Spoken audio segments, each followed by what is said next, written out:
My name is Ronnie Cruz, and this is Path of the Network Marketer. All right, welcome back to the show. Thanks for tuning in. Today we're going to talk about why you're not consistent. That's right, why you're not consistent. We talk about consistency a lot and the importance of consistency to achieving new outcomes and achieving the goals that you've set out for yourself in this year, whether it's health, business, network marketing, content creation. Consistency is crucial because that's what leads to habit, and habit leads to results, right? So consistency, and showing up every day, doing the activities on a daily basis that you need to do to move the needle closer towards your goal. What we talk less about is why you might fall off, right? Like the reasons why you're being inconsistent. And I think this is as important a conversation because it raises your level of awareness, right? If you know the mechanisms, if you know what's going on inside your mind, then the awareness allows you to make changes, right? If you're not aware of these things, then you won't be able to change them, right? And so the conversation about why you're not being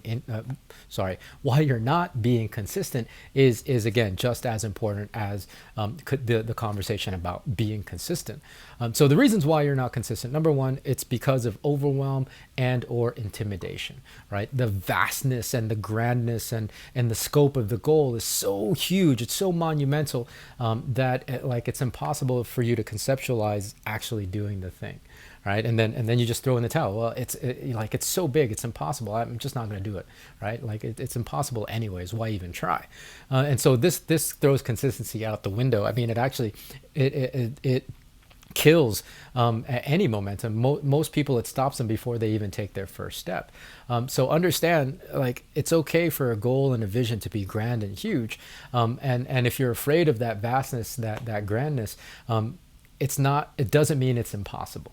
Right. I see this most often after events, especially live events. Right, live events and in-person events, they elicit. They're designed really, and that's the beauty of them. But they are effective because they elicit emotional response, mostly motivation, inspiration. It gets people going and motivated to take the steps towards their goals.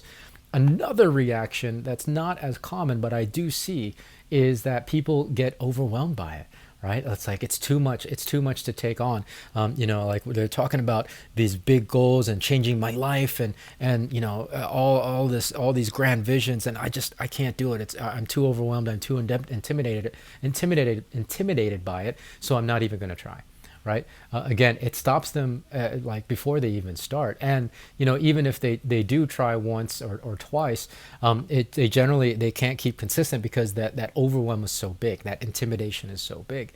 Again, understand, just because you feel like it's impossible doesn't mean it's possible. You got to really start working on your beliefs and what's possible for you, your beliefs and what these particular strategies and tactics and everything that we teach here can do for you, right? And so that's the next thing, is it's about beliefs, believing in the possibilities, believing in the viability of a particular goal or vision, or even believing in the viability of a strategy. A lot of people will pick apart a thing before they even try. And a lot of this is, now that I think of it, these scenarios, what happens often is that people stop before they even start. And it can obviously throw them off course during the thing, and they use it as the excuse as to why they're not being more consistent. Okay, so viability and whether or not it's possible, it's not a matter of if it's possible or not. It's really a matter of whether you believe it's possible. It's really a matter of whether you believe it's viable. If these strategies are out there, of course they're viable. That means somebody's using them effectively for their own business. If these goals are out there, trust me, and somebody out there has very similar goals as you, that means they're out there getting it. So it's not that it's not possible. Again, like I said in the first example, the thing isn't impossible. You've just convinced yourself you think you're thinking rationally and logically, but really that's just your emotional mind, because you're afraid, because you don't believe in yourself, because of your low self-esteem. That's driving all this quote unquote logical conversation that, oh yeah, you know what, that's not a viable, that doesn't make sense, that's not possible, that strategy is dumb, it's not going to work.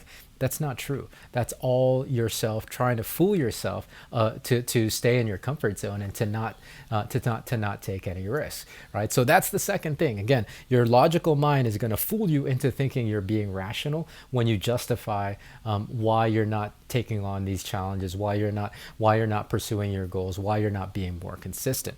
Now, the last thing is, and I just touched on it now, it's belief in yourself. It's your self-esteem, believing whether or not you can actually do the thing. And again, just because you haven't done it doesn't mean it's not possible. It's just having a strong self-esteem and awareness enough that, okay, I'm going to feel like this is impossible. I'm going to feel like these goals and these lofty dreams aren't realistic. I'm going to feel like I don't have what it takes to employ and execute on these strategies. So it's not going to work. That's just your unconscious mind talking you out of stepping too far out of your comfort zone, stepping too far into the unfamiliar. Just because you feel that way, again, that's your emotional mind. What I want you to understand is, please do not justify that to yourself. Justify that to yourself. Don't rationalize your excuses. Don't rationalize your fears, because it becomes more and more ingrained. It becomes more and more embedded. Anything is possible. If there's one thing that I know and believe to be true, anything is possible. If an individual like me, who was a movie theater usher, sweeping floors and popping popcorn, can become a top 10 earner in his company, if an individual like me, who was a movie theater usher, can be a pirate on the Black Pearl, and I'll save that story for another time, then anything really is possible. You just have to believe that it's possible for you, and continue to open up your mind to these possibilities, and really remind yourself why you want the thing in the first place, and have that emotional attachment, right? You got to counter your negative emotion with a positive emotion. That negative emotion is, okay, the lack of belief, the lack of self-esteem, the intimidation, the overwhelm. The positive emotion is what that's going to look like when you actually achieve those things, when you have those visions. Place yourself in that position. Place yourself as having the identity, as being the individual that you need to become in order to have those things already, right? Like act as if those are real things, and your mind will start believing in that reality and believing in the possibilities, and you'll be much more able to stay consistent in doing the things that you need to do in order to achieve those visions.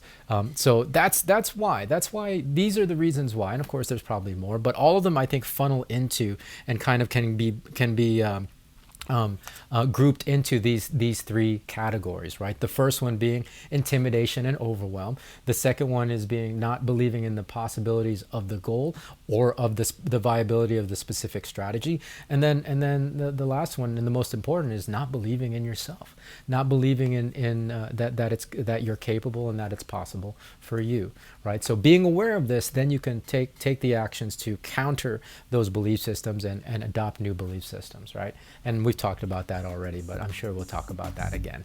Anyways, that's going to do it for this episode. Until next time, be well, be safe. We'll see you in the next episode.